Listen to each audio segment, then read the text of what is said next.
l'aurais dit, donc je suis pas gêné pour vous le dire. Un groupe, c'est pas mon joueur. Un groupe, c'est un groupe.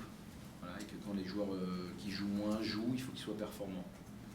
Voilà, donc c'est pour ça que quand on a beaucoup d'absents et d'absents, on a oublié, quand on gagne, on oublie un petit peu. Mais quand on a beaucoup d'absents, comme c'était le cas la semaine dernière par exemple, bah, malheureusement le niveau de l'équipe baisse considérablement. Et ça, voilà, on a un effectif, on fait avec l'effectif et puis c'est tout. On doit travailler, c'est à moi, c'est à nous aussi de donner le meilleur, de composer le meilleur 11, mais après on a un effectif, on fait avec l'effectif dont on dispose. Voilà, après on a tous notre part de responsabilité.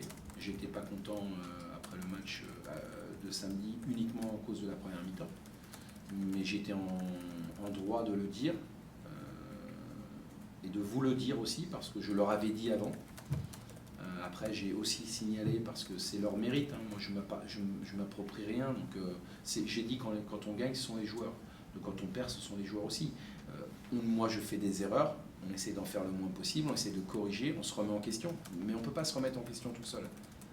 Donc il faut que tout le monde ait cette capacité à se remettre en question chaque week-end, c'est ça la difficulté. Donc voilà, après tout le monde a sa part de responsabilité. Et pour ceux qui imagineraient que c'est simplement de la faute des joueurs, non, nous avons aussi notre part de responsabilité. Mais je ne peux pas endosser la totalité de la responsabilité de cette inconstance. De demander plus à ces garçons-là. Il y en a un qui n'a jamais joué en Ligue 2, Steve Chamal, qui revient des croisés. On a oublié, hein, là aussi on oublie, mais moi je connais l'historique, heureusement. Et puis on a un garçon comme Andreas Soutonji qui n'a même pas 20 matchs en senior. Je ne parle pas de Ligue 2, hein, je parle de même avec la réserve.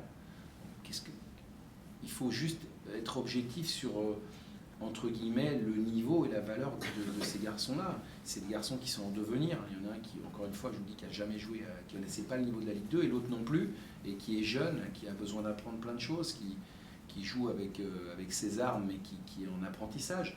Donc comment voulez-vous leur demander d'être au même niveau que les deux autres qui ont joué tous les deux en Ligue 1 ? C'est pas possible. Donc je le sais, ça. Malheureusement, malheureusement, quand on a...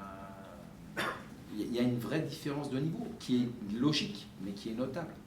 Et que, bah oui, quand il y en a un des deux ou qui ne sont pas là, bah oui, ça se voit, ça se sent, malgré encore une fois toute la bonne volonté, mais de chacun. Mais c'est ça qu'il faut qu'on arrive à améliorer. C'est-à-dire que quand on a aujourd'hui Khaled Zadisseri, c'est compliqué de le remplacer. Voilà. Mehdi Chahiri, c'est compliqué de le remplacer, mais on en a eu trop comme ça.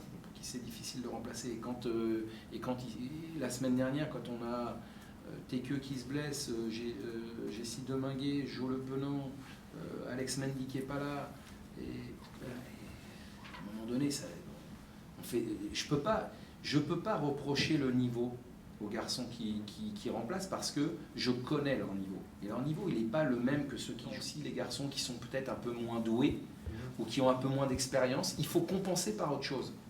Parce que si vous êtes en phase d'apprentissage, vous n'avez pas encore le niveau, et qu'en plus de ça, vous n'êtes pas au niveau dans l'engagement et l'état d'esprit, alors il ne vous reste plus grand-chose. Et c'est ce qu'on a montré samedi. Et c'est ce que je ne supporte pas. Voilà. Donc moi, j'ai besoin, on l'avait dit, à un moment donné, tout le monde m'a dit, le coach, il va commencer à avoir mal à la tête. Mais j'adore ça, moi. Je prends des cachets et je me soigne pour ça. Et puis, c'est quand même plus agréable que d'être obligé de dire je continue avec eux le plus longtemps possible parce que je ne vais pas avoir le relais qu'il faut au moment où il faut. Ça, c'est pas facile. Le coaching fait partie du travail d'un coach. Voilà. Et quand on fait rentrer des joueurs, c'est pas pour s'affaiblir. C'est pour amener quelque chose de nouveau, de différent, mais en tout cas, c'est pour améliorer le rendement de l'équipe. Donc, et c'est quelque chose que je me tue à leur expliquer, rabâcher pour que les garçons qui ne démarrent pas la rencontre sont des joueurs qui peuvent à un moment donné nous faire gagner un match. On s'est arrivé trop peu souvent chez nous, trop peu souvent, pour pas dire quasi jamais, quoi. Voilà, donc tout le monde a sa part de responsabilité. Je m'inclus aussi dedans, ça veut dire que, ah oui, est-ce qu'il faut faire rentrer plus tôt, Mais bon, les réponses, moi je dois les trouver aussi sur le travail au quotidien.